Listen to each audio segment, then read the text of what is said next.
This year is the first year that I have participated in any Pride events. Part of this is personal, but another part of this is that I struggle with pride.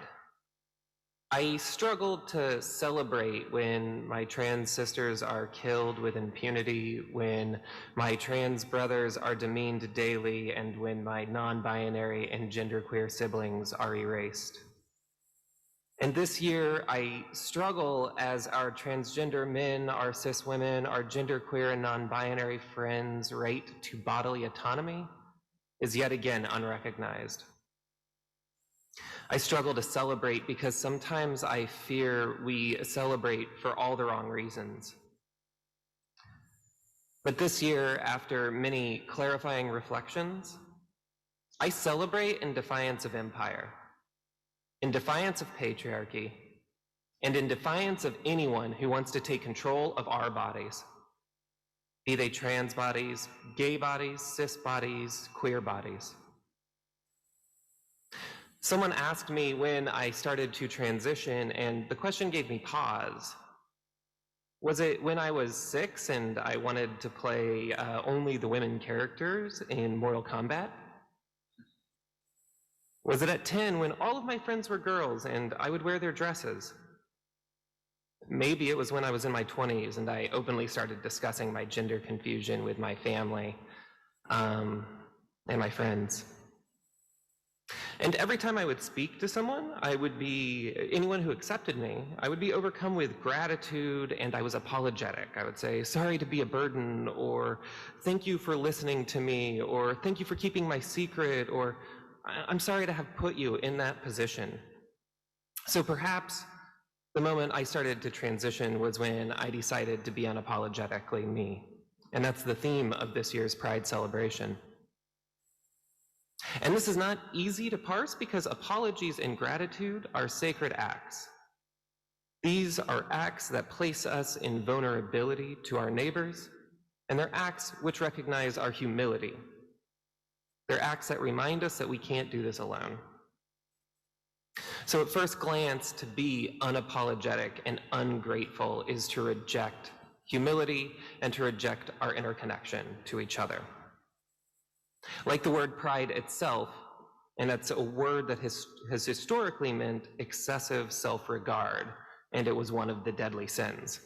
But like pride itself, being unapologetic and ungrateful in this context is not only good, but necessary.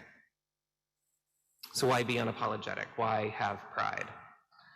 I think the disability rights activist Judith Heumann says it best in an analogy.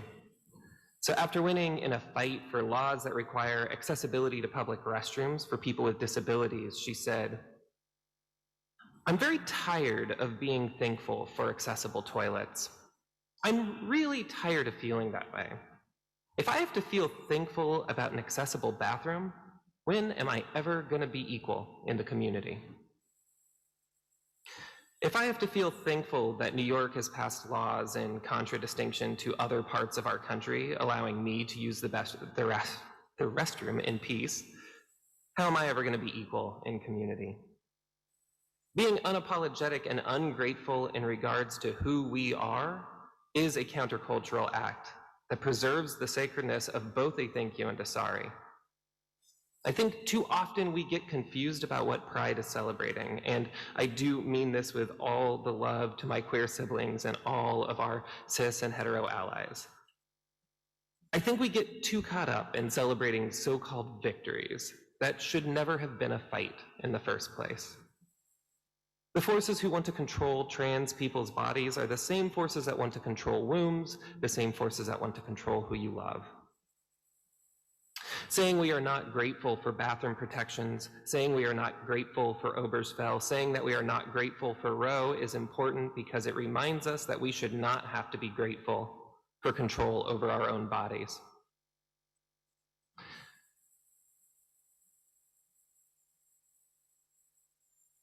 We can celebrate these victories, but we should also remember that we do not live in a world that is just naturally progressing toward the good, but in a world where sometimes the best we can do is keep the evil out.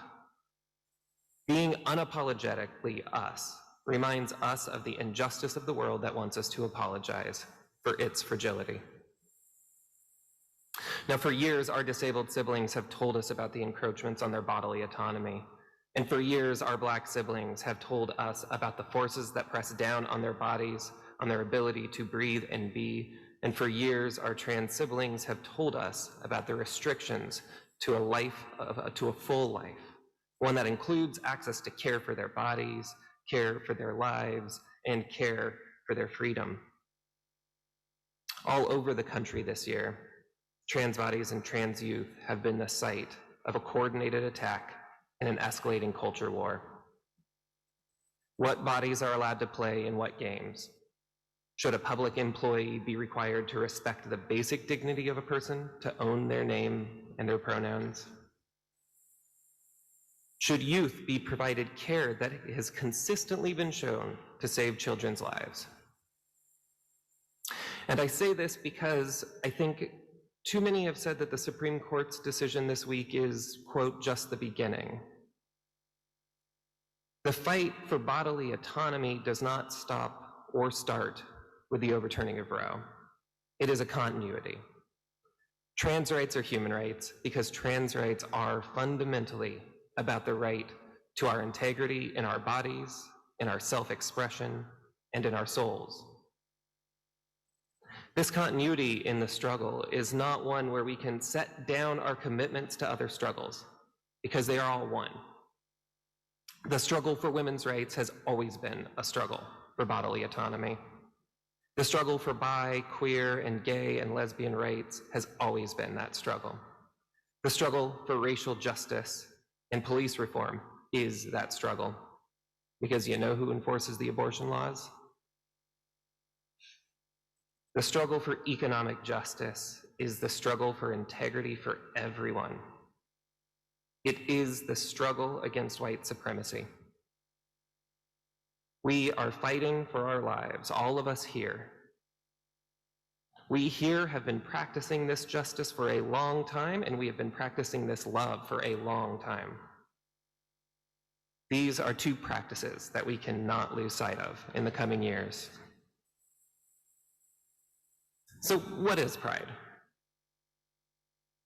Pride is justice. Pride is power. Pride is love. Brother Cornel West tells us that justice is what love looks like in public. Pride at its core is love in public. Pride is power.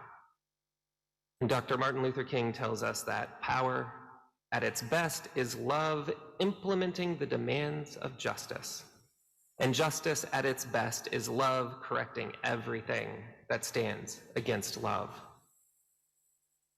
Pride is more than a parade and a month of speeches and advertising. Pride is all of the work of justice that is done to protect trans kids, to protect our own bodies, to protect our love. And pride is using any power, using any privilege that we have, and we all have some privilege, to lift our siblings up and make the world not only safe, but joyful for them to be their whole selves. Pride is building a world where we apologize for true harms and not the wounds to patriarchy. Pride is where we remember the wounded, the murdered, the demeaned, the erased, and we celebrate in defiance of the patriarchy that made that possible.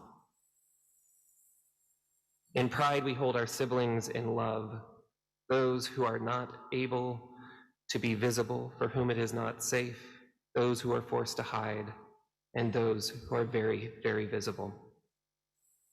Our UU principles call us to see the dignity of all people in their wholeness.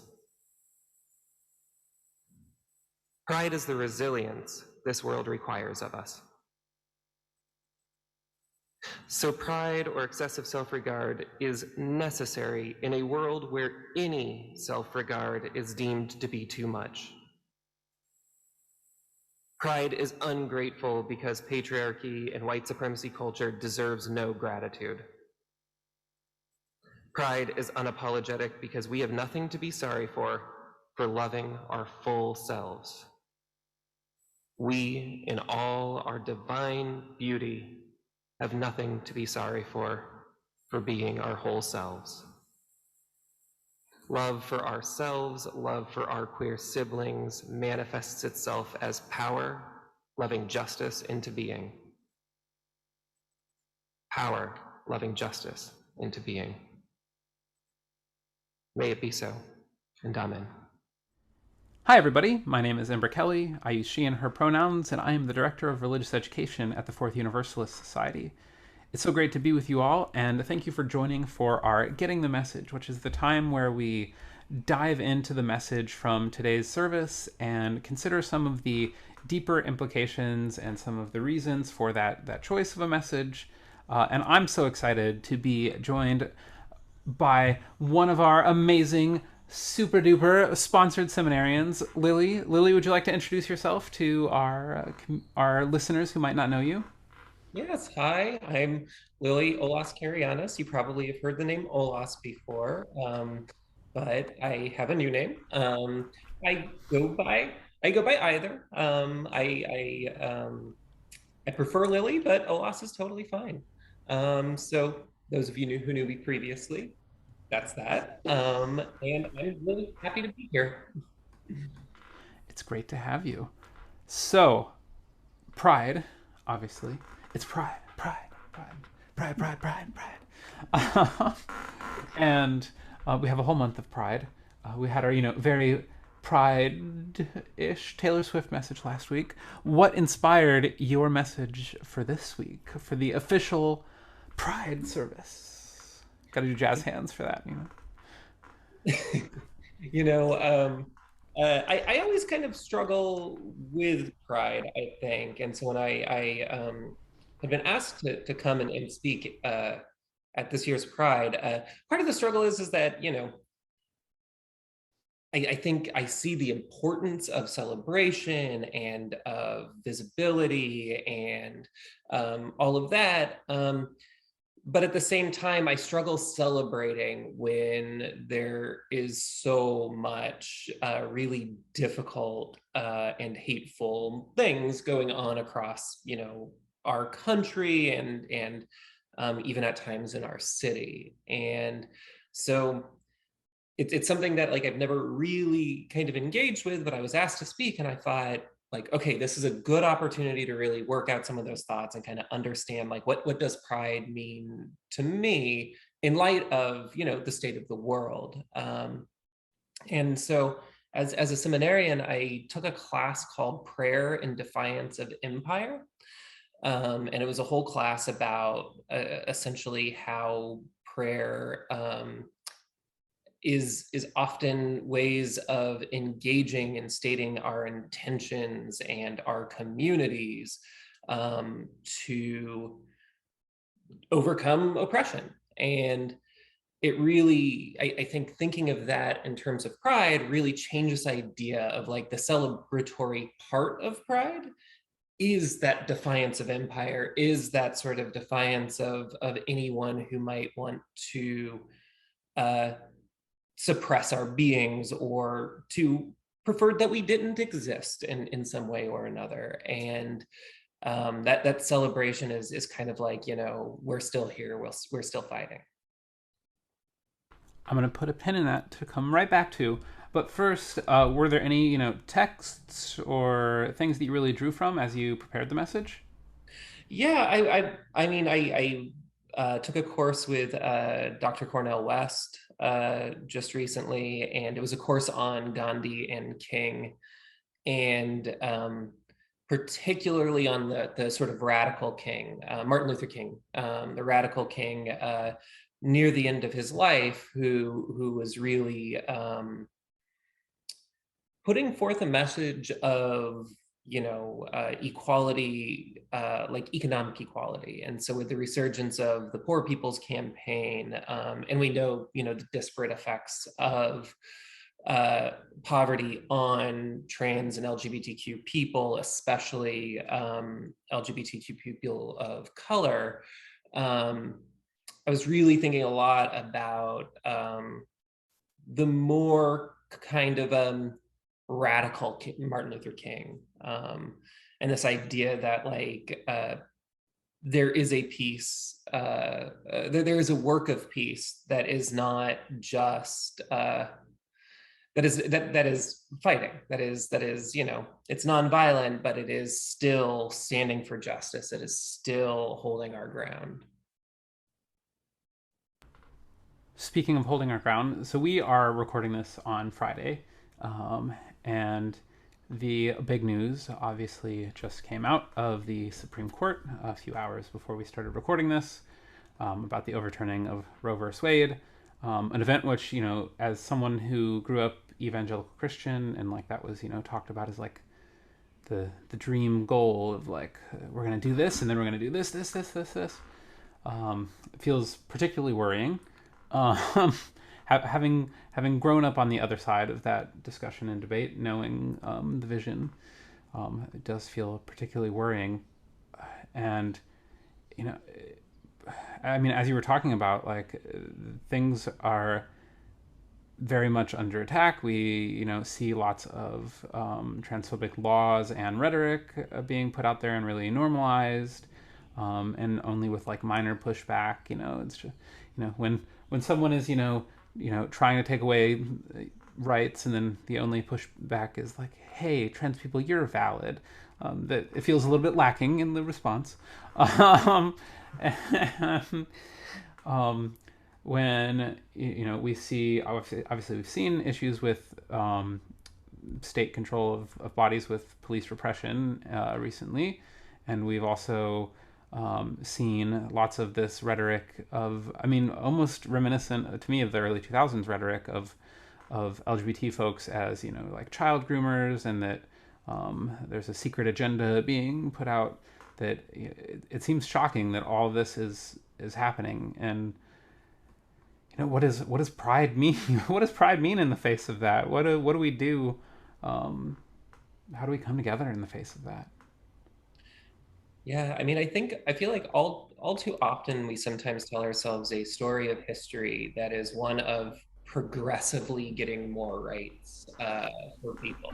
So we see this with like, well, when we started the country, there was slavery, but then the Civil War happened and there wasn't slavery, but it still wasn't perfect. And then there was civil rights, and that was great. And we're kind of moving forward towards more liberty and more freedom. And often the LGBTQ kind of story is that way, like, well, the 50s, 60s, 70s, it was really bad. It was really bad. And then in the 80s, lots of good things happened. People push the conversation forward. And every year we're getting closer to better equality. And what we've seen in the past, at least 6 years, if not more, is like that's not necessarily the case. It is not a history of just continuous progress.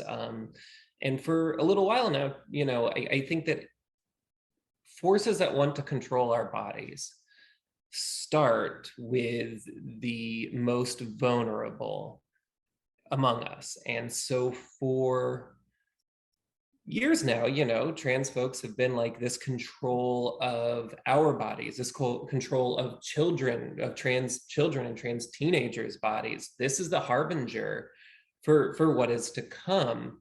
And so seeing the Roe decision, I mean, these are very much the same forces that want to control bodies. And in Justice Thomas's sole concurring opinion, he says, the court really should go back and reconsider things like contraception and same-sex relationships and same-sex marriage. Like, this idea of progress moving forward, we're kind of seeing, also a progress backwards, I suppose, if you could say, or more than an erosion, an attack.